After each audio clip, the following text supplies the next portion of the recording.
the biggest risk I see actually is a financial one, because so much of the financial sector is now underground, hard to measure.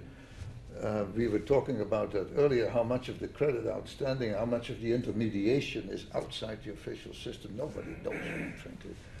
When you say that worries you, let me ask you a question. Sorry? When you say it worries you, it's really volatile. It is what? Really volatile.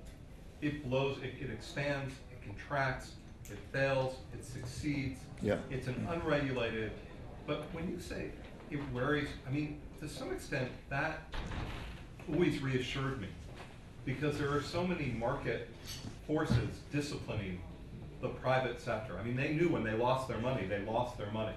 There was no, and there could not be a buildup of imbalances like the Fed balance sheet or something like we have in America, because when they fail, they fail.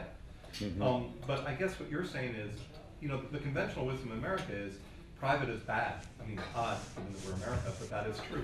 And I was wondering how seriously you thought that private system could impact China if it went wrong. I mean, it will obviously expand and contract quickly. Well, the risk factor is that even though it is unofficial intermediation, it is often tied up with official.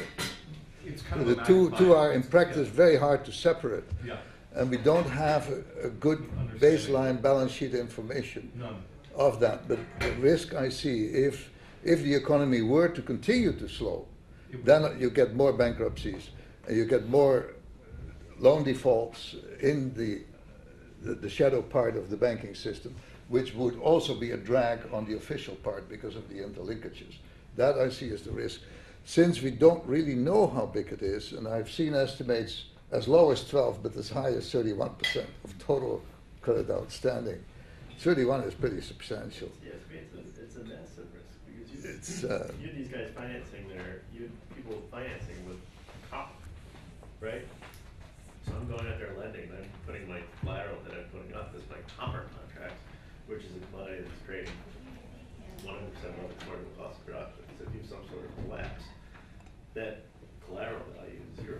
Yeah, I know that, like, I see it pop, but it pops all the time, and the people involved in it are aware of the popping. Yeah. Whereas you don't get the structural risk you get when you have, like, these hidden imbalances. I mean, nobody makes those. I mean, they're very worried about their money when they make those loans. You have the most diligent credit officers in the world.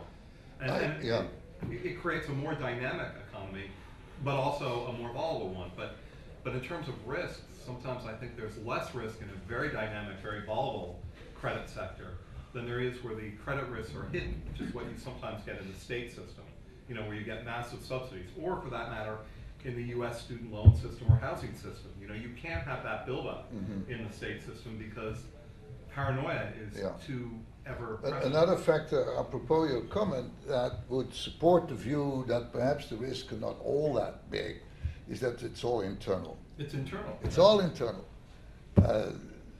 That also applies to the concerns that have been expressed about this excessively high investment ratio, 50% of GDP, no other country in the world, right, with declining returns on the state-sponsored part of that investment. But who cares? It's all their money. It's their savings. Not the rest of the world is hardly involved in that, right? So still, I think if there is a risk, it is in this rapidly growing, poorly supervised shadow part of the financial system.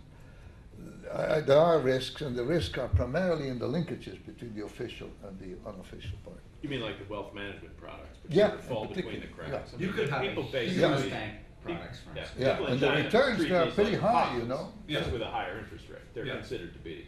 And you could have a huge pop. It just boom. Yeah, if it goes wrong, it could cause a lot of bankruptcies in the private sector, as it has already done in Wenzhou in the earlier part of this year, and cities like that.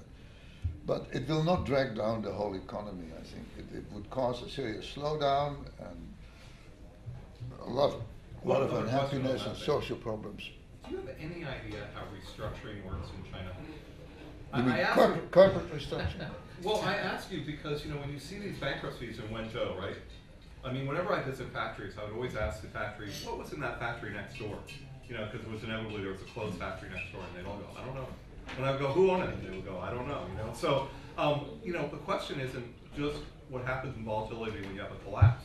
It's how you restructure from that collapse. And you know, we heard about the pop and win show, but I don't know if there was any. Do you have any idea how they restructure those and put those assets back out? How they make, you know? Well, we know a lot of restructuring is going on. If venture is our model, there have been hundreds of private sector bankruptcies, but matched by hundreds of new firms starting up. In those same areas. Yeah. I mean, It's, no national collapse, no financial system collapse, but serious adjustment problems.